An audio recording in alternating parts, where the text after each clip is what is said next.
26, 28. Amém? Glória a Deus. Diz assim: E no 6º mês foi o anjo Gabriel enviado por Deus a uma cidade da Galileia, chamada Nazaré, a uma virgem desposada com um homem, cujo nome era José, da casa de Davi, e o nome da virgem era Maria.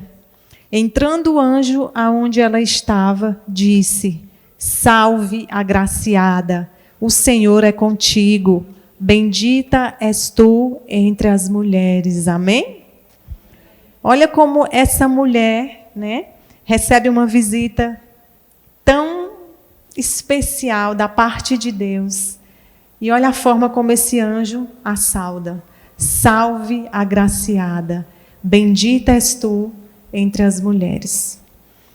Nós sabemos que os anjos, eles vêm, na verdade, existem os anjos mensageiros e eles vêm da parte de Deus para dizer algo. Então, eles dizem aquilo que é uma opinião, aquilo que é uma determinação do próprio Deus. Esse anjo não está falando por si mesmo, ele está trazendo uma mensagem.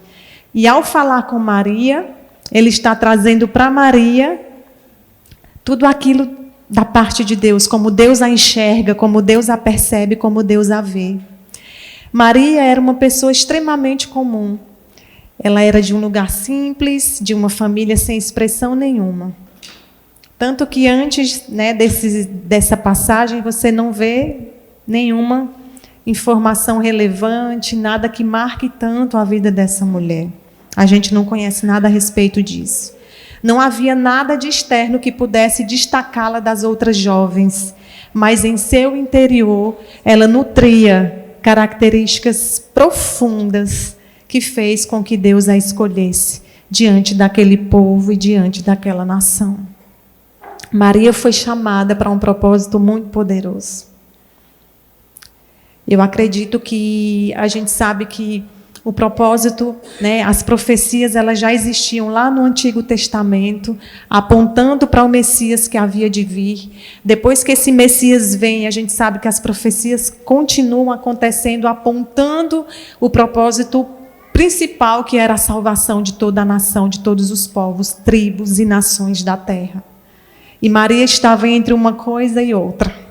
Maria recebe ali uma profecia, nos versículos posteriores a gente vai ver essa conversa acontecendo e a gente vê, e isso me fez perceber o que Maria tinha, qual que era a distinção, qual que era, de fato, a expressão do coração de Maria, do íntimo de Maria, para que ela fosse eleita, para que ela fosse escolhida, para cumprir, para trazer à existência o Salvador do mundo. Olha só, Deus escolheu Maria porque ela tinha a visão e a cultura familiar que Deus queria que seu filho nascesse, que seu filho tivesse. Ela era do lugar certo de Belém, na condição certa, ela era uma virgem e pertencia à família certa, descendente de Davi, pois havia uma promessa acerca dessas coisas. Externamente, nós vemos algumas características que nos dizem por que ela foi escolhida. Só que mais à frente a gente vai conhecer um pouquinho do coração dessa mulher, daquilo que ela realmente carregava no seu íntimo, em seu interior. Porque assim como Maria, outras jovens também estavam nessa mesma condição e possuíam essas características externas que pudessem fazer delas alguém escolhida por Deus. Mas por que Deus escolheu exatamente Maria? Miqueias 5:2 diz assim: E tu, Belém Efrata, posto que pequena entre as milhares de Judá, de ti me sairá o que governará em Israel. Isaías 7,14 diz: Portanto, o mesmo Senhor vos dará um sinal. Eis que a virgem conceberá e dará à luz a um filho e chamará o seu nome Emanuel. Isaías 11:1 diz: Virá um descendente do rei Davi, filho de Jessé, que será como um ramo que brota de um toco, como um broto que surge das raízes, e o Espírito do Senhor estará sobre ele, e ele lhe dará sabedoria, conhecimento, capacidade e poder. Amém? Eu quero dizer para você, igreja, que tudo aquilo que Deus tem para fazer na nossa vida, os processos que a gente vive, a forma como a gente teve que superar algumas situações, o próprio formato da nossa família e tudo aquilo que a gente viveu, Ele vai usar tudo isso para que o nosso propósito tenha uma expressão na terra. Nenhuma das nossas experiências, nenhum dos nossos traumas, nenhum das nossas dores, elas são vãs. O Senhor usa tudo aquilo que nós vivemos, o Senhor usa todo o nosso contexto espiritual, familiar, em todas as áreas da vida para nos construir para o seu propósito. Você crê nisso? Amém? Nada pode se perder quando nós entregamos nas mãos certas. E eu quero que, à medida que você ouça essa palavra, você vá tentando entender o propósito de Deus para a sua vida, porque o quanto nós valorizamos, o quanto nós nos posicionamos diante dessas verdades, vai fazer a diferença a respeito daquilo que Deus espera de nós. Ter um coração disposto e alinhado é um coração que, acima de tudo, obedece. Eu quero ler mais um verso com vocês. A gente vai ler algumas passagens aqui. Lucas 1, do 29 ao 35, diz assim: E vendo o anjo, Maria turbou-se muito com aquelas palavras e considerava que saudação seria essa. Disse-lhe então o anjo: Maria, não temas, porque achastes graça diante de Deus. E eis que em teu ventre conceberás e darás à luz a um filho, e por-lhe-ás o nome de Jesus. Esse será grande e será chamado Filho do Altíssimo, e o Senhor Deus lhe dará o trono de Davi, seu pai. E reinará eternamente na casa de Jacó, e o seu reino não terá fim. E disse Maria ao anjo: Como se fará isso, visto que não conheço homem algum? E respondendo ao anjo, E respondendo ao anjo, disse-lhe: Descerá sobre ti o Espírito Santo, e a virtude do Altíssimo te cobrirá com a sua sombra. Por isso também o santo que de ti há de nascer será chamado Filho de Deus. Amém? Nós podemos ver que, diante dessa notícia que Maria recebe, ela faz um questionamento. Como que isso vai acontecer, sendo que eu não conheço homem? Em outras palavras, como que isso vai acontecer se eu sou virgem? Como que eu posso dar à luz a um filho do qual eu não me relacionei para que eu pudesse engravidar? E o mais interessante é que aqui a gente não vê um questionamento de incredulidade, mas ela queria entender esse processo. Não se tratava de incredulidade, se tratava de conhecer como que essas coisas poderiam acontecer. Diferente de Zacarias, quando recebe uma palavra da parte do Senhor também, através de um anjo.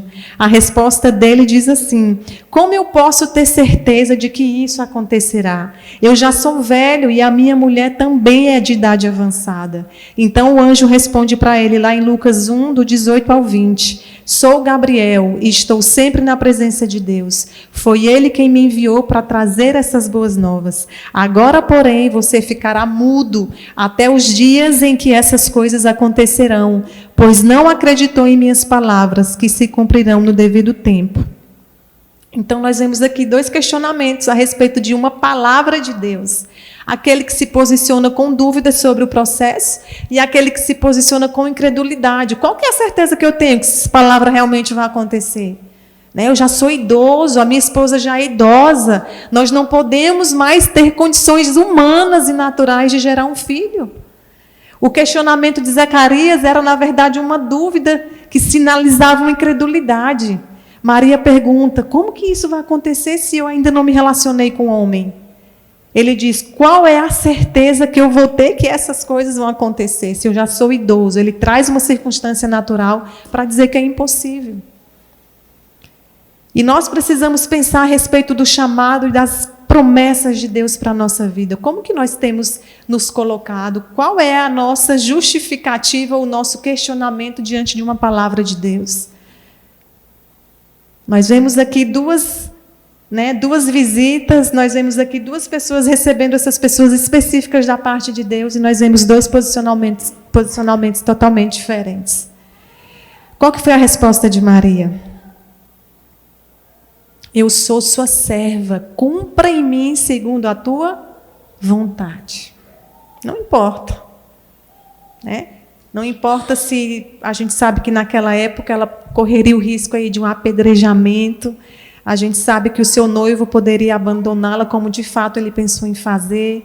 Quantas coisas será que passou ali no coração de Maria? Tanto que quando o anjo, aborda ela, quando o anjo chega para trazer essa palavra de Deus, ela já se turba o coração, porque ele a chamou de agraciada, bendita és tu entre as mulheres. Maria era uma mulher espiritual. Maria conhecia as coisas de Deus. A presença desse anjo já trouxe para ela, o que ele, na verdade, quer anunciar a respeito dessa visita tão específica. O que significou para Maria dizer sim ao seu chamado? O chamado precisa custar tudo de nós. Olha só, Maria sabia os riscos que ela ia correr ao dizer esse sim para o Senhor. Ela sabia o que isso significava, ela sabia a implicância disso nas questões naturais. Mas ela também sabia que haviam promessas específicas para a vinda do Salvador. E a gente vai conhecer um pouquinho do cântico que ela entoou quando ela visita a sua prima Isabel, quando essa criança no ventre de Isabel começa a se mexer, começa a sentir essa presença. Isabel é cheia do Espírito Santo e começa também a dizer coisas a respeito desse propósito que Maria aceitou. E nessa conversa ela também diz para Isabel, o anjo diz para ela, que a sua prima, Isabel, também vai ter um filho, e ela vai lá e visita essa prima, e elas conversam a respeito dessas questões. Mas o que eu quero fazer você entender é que muitas vezes cumprir a vontade de Deus, fazer a vontade de Deus, vai nos custar tudo, vai nos custar a nossa vida. Nós precisamos entender que o processo de renúncia ele é real. Não tem como nós dizermos sim para o Senhor e não renunciarmos a algo. Não tem como, muitas vezes, estarmos tão envolvidos com o Senhor a ponto de que isso não nos custe nada. Isso não existe. Nós estamos envolvidos ou nós estamos comprometidos? O envolvimento ele não vai custar nada, ele não custa uma responsabilidade, ele não nos cobra um nível de satisfação da parte do Senhor, mas o comprometimento, sim. O comprometimento nos custa uma responsabilidade. E nós precisamos entender que para servir ao Senhor, nós precisamos ter essa intimidade, essa busca para compreender e para que quando a resposta de Deus vier sobre nós, para que quando algo que Deus nos pedir vier sobre nós, independente daquilo que vai estar no nosso coração, nós precisamos dizer sim, estarmos alinhados em obediência para essa verdade. O primeiro posicionamento que a gente vê na palavra é o de José. Mateus 1, 18, 25 diz assim: foi assim o nascimento de Jesus Cristo. Maria, sua mãe, estava prometida em casamento a José, mas antes que se unissem, achou-se grávida pelo Espírito Santo. Por ser José um homem justo e não querendo expô-la à desonra pública, pretendia anular o casamento secretamente. Mas depois de ter pensado nisso, lhe apareceu um anjo do Senhor em sonho e disse: José, filho de Davi, não tema receber Maria como sua esposa, pois o que nela foi gerado procede do Espírito Santo. Ela dará à luz um filho, e você deverá dar-lhe o nome de Jesus, porque ele salvará o seu povo dos seus pecados. Tudo isso aconteceu para que se cumprisse o que o Senhor dissera pelo profeta: a virgem ficará grávida e dará à luz um filho, e lhe chamarão Emanuel, que significa Deus conosco. Ao acordar, José fez o que o anjo do Senhor lhe tinha ordenado e recebeu Maria como sua esposa, mas não teve relações com ela, enquanto ela não deu à luz a um filho, e ele lhe pôs o nome de Jesus. Era alguém como Maria que Deus escolheu para ser a mãe do seu filho, mas também era alguém com o coração de José que Deus escolheu para ser o pai do seu filho. A gente muitas vezes foca nesse chamado de Maria e acaba não percebendo que a própria palavra chama José de um homem justo. Um homem que pretendia anular o casamento secretamente para não expor ela a uma desonra pública, antes de saber de toda a verdade. Será que esse sentimento não mostra o quanto esse homem era um homem de honra, o quanto esse homem era um homem honrado, o quanto José era um homem de princípios e valores? E quando ele intenta no seu coração em fazer isso, o anjo do Senhor também vai até ele, conta toda a história, e ele decide recebê-la como esposa. Então, Deus sabia exatamente quem ele estava escolhendo para gerar uma família, para formar uma família e que, de fato, pudesse trazer o Salvador ao mundo. Olha que preço foi esse. Olha que responsabilidade Maria e José tinham. Deus estava confiando neles, em suas mãos, a responsabilidade de criá-lo conforme a sua vontade. Jesus, esperado há anos e anos atrás, que seria adorado há muitos anos à frente e para todo sempre, sendo entregue pelo próprio Deus nas mãos de Maria, uma jovem que tinha em média de 15 a 16 anos, e de José, um homem de atitudes honradas. Maria tinha convicção de quem ela era. A resposta dela foi exatamente: eu sou serva do Senhor. Então, antes de dizer um sim, ela está dizendo quem ela é, porque antes da nossa resposta existe quem nós somos. Antes de dizermos um sim para o Senhor, nós temos que lembrar de quem nós somos em Cristo. Ainda que muitas vezes o nosso chamado, ainda que muitas vezes o propósito de Deus para a nossa vida tenha que nos fazer viver dias difíceis, dias sombrios, ainda que as nossas noites sejam tão longas, mas sabermos que somos filhos de Deus, sabermos que, na verdade, somos servos do Senhor, tem que nos trazer alguma garantia de fé e esperança para as nossas dificuldades. Nós precisamos saber quem nós somos em Cristo. E nós somos servos do Senhor. Então ela está dizendo: eu sou serva do Senhor, que se cumpra em mim a vontade dEle. Ou seja, eu sou serva do Senhor, eu não estou sozinha nessa missão. Eu sou serva do Senhor, a palavra dEle vai se cumprir. Porque Maria conhecia ao Senhor. E é isso que nós precisamos aprender com essa história. Amém? Tudo que nós vivemos nos constrói para o chamado de Deus para as nossas vidas. Olha só, o pastor Misak, no último domingo, falou sobre Paulo. Então, Paulo, ele era fazedor de tendas, e isso facilitava o seu sustento nas igrejas. Ele foi treinado por Gamaliel, por isso ele era um excelente conhecedor da palavra. Ele era fariseu, por isso ele era radical, e ele conseguiu uma grande posição a respeito do seu conhecimento. A sua influência alcançou em potencial tudo aquilo que Deus já tinha para o seu povo, que era um plano de salvação. Então, ele conseguiu alcançar em potencial tudo aquilo que Deus já tinha determinado. Era alguém com as características de Paulo, que ia fazer esse reboliço, que ia fazer toda esse grupo de pessoas, independente se, que a gente sabe que os gentios foram alcançados por causa dele, mas independente de nacionalidade, a gente sabe que ele alcançou em máximo, no máximo, em potencial, o plano de salvação que Deus já tinha estabelecido. Eu acredito que as suas características, as minhas características, têm muito a ver com aquilo que Deus tem para fazer. A respeito da nossa forma de nos conduzirmos, a respeito até dos ajustes que nós precisamos, mas é exatamente aquilo que nós somos, como nós somos formados e forjados, diz muito sobre o chamado de Deus. Nós precisamos pedir para que o Senhor nos coloque dentro desse propósito, para que nós possamos viver essa vontade do Senhor para as nossas vidas, para que nós possamos dizer sim para o chamado de Deus. A história de Maria e a sua visão de vida tem tudo a ver com a escolha de Deus. Vamos ver um pouquinho sobre a oração de Maria, sobre o cântico que ela entoou ali quando ela estava com Isabel.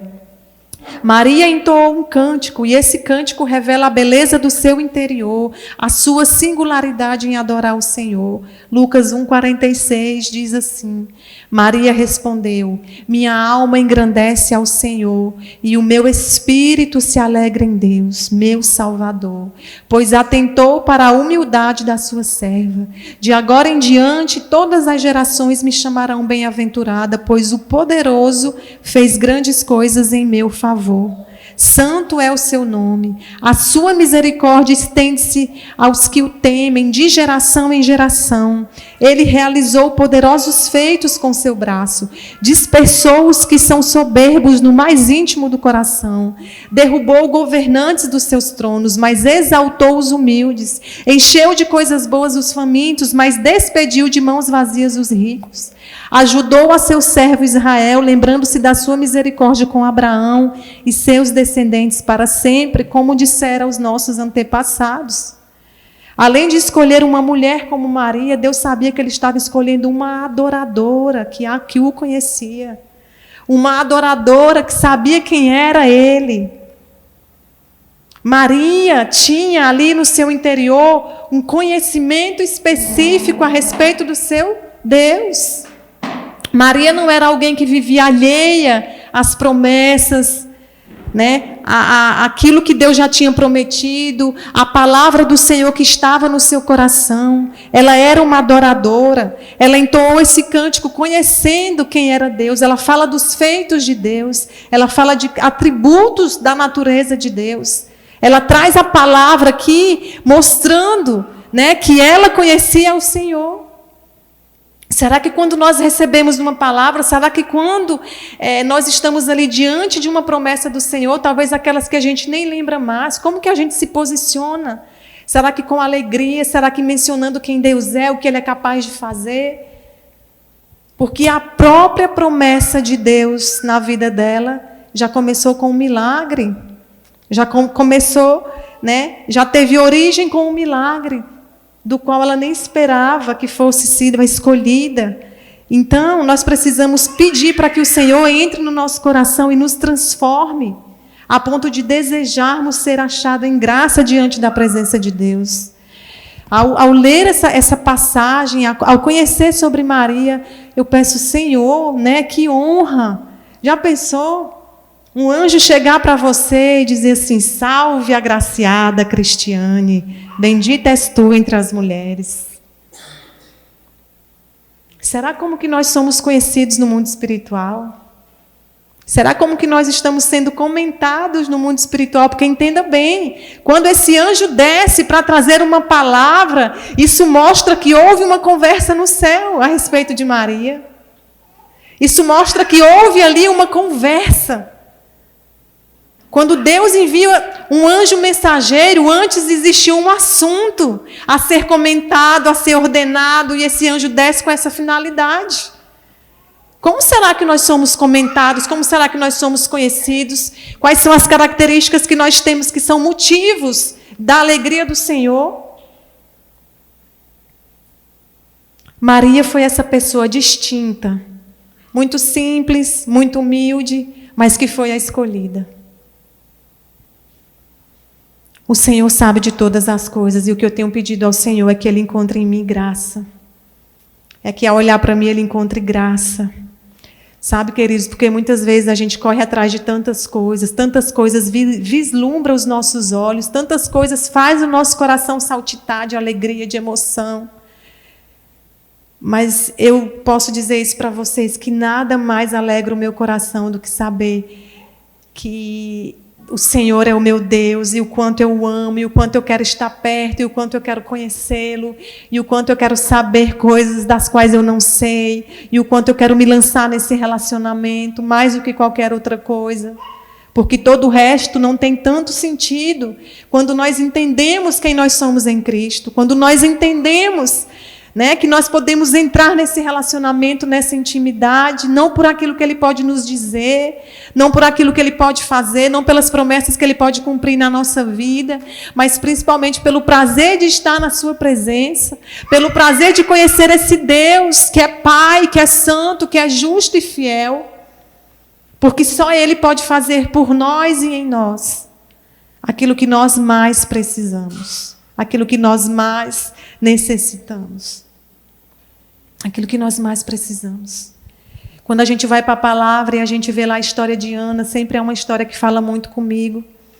Eu sempre me pego pensando a respeito daquela situação, daquilo que aconteceu, porque ela está desesperada querendo um filho, né? Porque ela já não aguenta mais as implicações de Penina, porque ela realmente quer ter esse filho. Hoje a gente vê que nessa sociedade, nessa geração, isso se perdeu um pouco, mas a gente vê que naquele tempo isso era honra para uma mulher.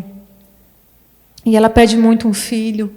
Ela pede muito um filho para acalmar a sua angústia, para ter ali a sua rival silenciada pelas provocações. Ela pede um filho porque naquela época isso era motivo de honra. Mas sabe, quando ela está ali na presença do Senhor e quando o sacerdote fala com ela, ela reconhece que ela é uma mulher atribulada de espírito. Não é porque Penina me provoca, não é porque eu não consigo ter um filho, é porque eu sou atribulada de espírito.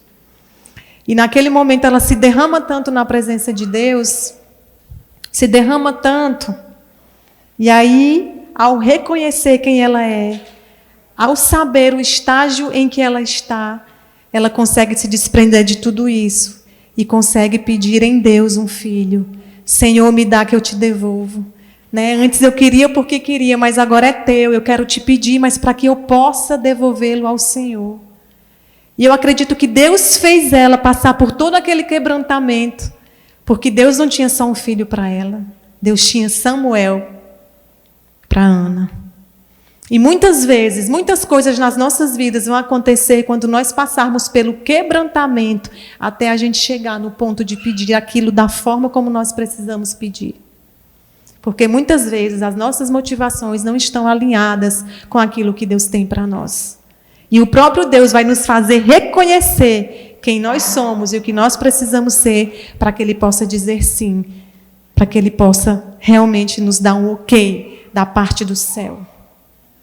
Se nas primeiras orações de Ana ela tivesse recebido o seu milagre, Samuel não teria sido gerado com dores, com lágrimas, com entrega, com sacrifício e renúncia.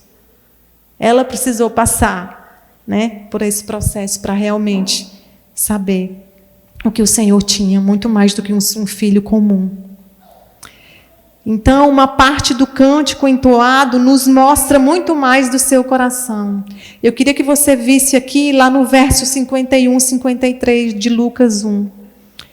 Quando Maria entoa esse cântico, uma das coisas que ela diz é o seguinte: Deus realizou poderosos feitos com o seu braço, dispersou os que são soberbos no mais íntimo do coração, derrubou governantes dos seus tronos, mas exaltou os humildes, encheu de coisas boas os famintos, mas despediu de mãos vazias os ricos. Há mais ou menos 30 anos antes de Jesus nascer, Maria disse isso. Olha só, depois o seu filho Tiago diz a mesma coisa em Tiago 2,5. Ouvi, meus amados irmãos, porventura não escolheu Deus aos pobres deste mundo para serem ricos na fé e herdeiros do reino que prometeu aos que o amam? No capítulo 4, verso 6, Deus resiste aos soberbos, mas dá graça aos humildes. O que Maria carregava em seu interior. A cultura da mãe estava no filho, a visão que a mãe tinha estava na boca do filho. Maria foi uma mãe comum, uma mãe exemplar. Essa mãe influenciou seus filhos a conhecerem e adorarem a Deus.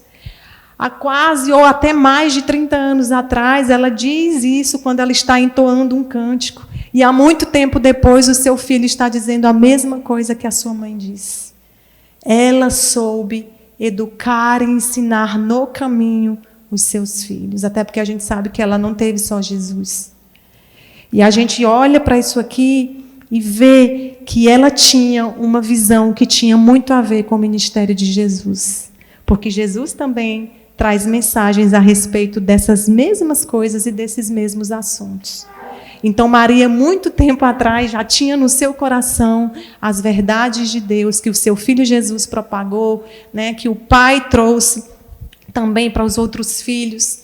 Isso mostra, né, que nós precisamos não somente ter essa verdade para nós, mas ter também para as futuras gerações. Nós precisamos pensar nas futuras gerações, nós precisamos entender que começa em nós essa responsabilidade de propagar as verdades de Deus para as futuras gerações, para os nossos descendentes. E a gente percebe que muitas pessoas na Bíblia não conseguiram fazer isso. Muitas pessoas falharam, né? Quando se tratou dessa verdade. Eli era um sacerdote, mas ele falhou. Samuel, sendo rei e profeta, não conseguiu. Sendo juiz e profeta, não conseguiu. Davi, sendo um homem segundo o coração de Deus, também não conseguiu.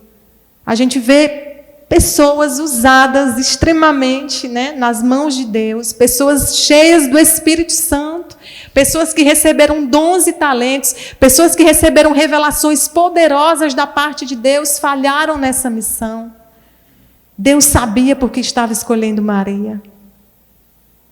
Porque aquilo que o Senhor precisava fazer, aquilo que o Senhor tinha para cumprir, precisava de uma família estruturada, bem estabelecida, com um homem de honra dentro de casa, que foi José, com um homem exemplar, que foi José, com Maria, uma mulher dedicada, uma mulher escolhida, agraciada, cheia de fé, que tinha conhecimento de Deus e que tinha intimidade com Deus. Eu precisei juntar essas características, é como se Deus estivesse dizendo isso. Não só as características naturais, não só as características humanas, não só as características externas, mas principalmente aquilo que estava no interior, aquilo que estava queimando, aquilo que estava ardendo. É sobre isso. Foi exatamente por isso a escolha desses dois para formar essa família que traria Jesus ao mundo. E a gente sabe que essa missão de Maria, o propósito dela não terminou aí. Até mesmo na cruz ela estava lá, mesmo depois da partida do Cristo, né, Jesus entrega ela para o discípulo amado, que a gente entende que é João, e ele sai dali e leva Maria com ele. Então um discípulo assume a responsabilidade de continuar cuidando dela, porque Jesus também, né, a sua história, o seu propósito não se encerrou na cruz, humanamente falando. Ele tinha responsabilidade com sua mãe, e por isso ele continua exercendo a responsabilidade que ele tinha. E é isso que nós precisamos entender, que talvez existem chamados muito poderosos e específicos da parte de Deus para nós, mas enquanto a gente estiver alheio, buscando coisas supérfluas, secundárias, esse anjo não virá nos visitar, essa voz de Deus não virá bradar sobre o nosso coração e sobre a nossa vida. Mas em nós deve haver, né, esse sentimento de queimar, de arder pelo Senhor, a ponto de querer viver as promessas, de querer estar incluso no propósito que Ele tem para a nossa nação, para a nossa geração. Salmos 78:3 diz assim: o que ouvimos e aprendemos, o que nossos pais nos contaram, não os esconderemos dos nossos filhos, contaremos à próxima geração os louváveis feitos do Senhor, o seu poder e as maravilhas que fez. Uma das mais importantes missões que nós temos é gerar nossa família com os princípios eternos de Deus, que vivem essa verdade. Nós podemos falhar, nós vamos falhar muitas vezes. Mas essa deve ser a chama que deve queimar no nosso coração, diuturnamente. Quando a gente lê sobre esses grandes homens de Deus que fizeram grandes feitos na terra, a gente vê que eles tinham uma família que orava por eles. Quando eu leio sobre alguns homens de Deus, a gente vê que alguém estava pagando um preço, que alguém estava orando, ensinando, que alguém estava ali devolvendo, né? Trazendo da parte de Deus a responsabilidade de gerar esse caráter cristão, essa responsabilidade com a palavra e com a verdade de Deus. E nós estamos aqui, alguns já têm filhos, outros não, mas tendo a oportunidade de gerá-los na presença de Deus, nesse compromisso, nessa responsabilidade, entendendo que muitas vezes a promessa que Deus fez para mim não vai acontecer comigo, mas com o meu filho. Sabe, quantos homens de Deus morreram sem ver as verdades, as promessas acontecerem, porque não se tratavam deles, mas das próximas gerações, das futuras gerações. Então o zelo tem que estar no nosso coração, não por aquilo que vai se cumprir em nós, às vezes pode até começar em nós, mas se estende aos nossos filhos, à nossa descendência. E por isso nós temos que ter zelo com as palavras que nós recebemos da parte de Deus. E por isso nós precisamos guardar essa verdade no nosso coração, porque muitas vezes não vai ser sobre nós. Nós só somos aqueles que vão abrir o caminho, que vamos abrir as portas para que eles entrem e a palavra de Deus se cumpra conforme Ele prometeu. Amém? Deus escolheu Maria, mas ela também escolheu a vontade de Deus. O sim de Maria foi até o fim, pois ela esteve com seu filho até o seu último momento de vida. Ela não cumpriu parcialmente a sua missão. Essa missão não foi parcial. Tá aí o Senhor, cumpriu o seu chamado durante 3 anos, a minha missão está cumprida, glória a Deus por isso e amém. Não foi assim. Ela foi até o fim. João 19:25 diz: perto da cruz estavam a mãe de Jesus, a irmã dela, Maria, esposa de Clopas, e Maria Madalena. Quando Jesus viu ali a sua mãe, ao lado do discípulo a quem ele amava, ele lhe disse: mulher, este é o teu filho. E ao discípulo ele disse: esta é agora a sua mãe. Daquele momento em diante, o discípulo a recebeu em sua casa. Após ser morto e ressurreto, subiu aos céus. Maria prosseguiu servindo ao Senhor e mais uma vez se dispôs ao serviço do Evangelho. Maria foi ministrada pelo Salvador. Você imagina o que é isso? Alimentar o Salvador, cuidar do Salvador, do seu próprio Salvador. Porque a gente às vezes não tenta ver como que se deu esse propósito, esse chamado dentro de casa, ao ensiná-lo, sabendo que ele tinha autoridade, sabendo que ele tinha sabedoria. Quando ela perdeu Jesus, que ela o encontrou e ele estava ali no templo. Ela era mãe, mas ela teve que muitas vezes renunciar a essa missão de mãe para ser serva, para ser a discípula, ministrada, ensinada. Quantas vezes será que ela não entrou em uma crise, sem saber a que ponto, às vezes, agir como mãe, como a serva, como aquela mulher de obediência que agora estava com o Salvador de todo mundo dentro da sua casa, com o título de seu filho. Mas ela honrou o seu propósito. Apesar de toda a dificuldade, nós poderíamos aqui falar de grandes dificuldades que ela teve, Quantas vezes ela teve que fugir, quanto desespero. Mas aqui nós estamos falando dessa missão de mãe, de serva humilde, de reconhecer que o próprio Deus estava ali, dormindo na sua casa, comendo nos seus pratos, vivendo a vida simples que ela tinha. E ela contribuindo para que isso acontecesse. Voltaram, lá em Atos dos Apóstolos 12:14, voltaram eles então para Jerusalém, do monte chamado das Oliveiras, que fica perto de Jerusalém, distante uma jornada de sábado. Tendo entrado no cenáculo, subiram ao quarto de cima, onde costumavam permanecer. Eram eles Pedro e João, Tiago, André, Filipe, Tomé, Bartolomeu, Mateus, Tiago, filho de Alfeu, Simão, o zelador, e Judas, irmão de Tiago. Todos eles perseveravam unanemente em oração, juntamente com as mulheres, entre elas Maria, mãe de Jesus, e os irmãos dele. Apesar das dores, ela trouxe ao mundo o Salvador, o seu próprio Salvador. Maria também precisava desse Salvador, assim como todos nós. Quero que nesse momento você se coloque de pé, em nome de Jesus.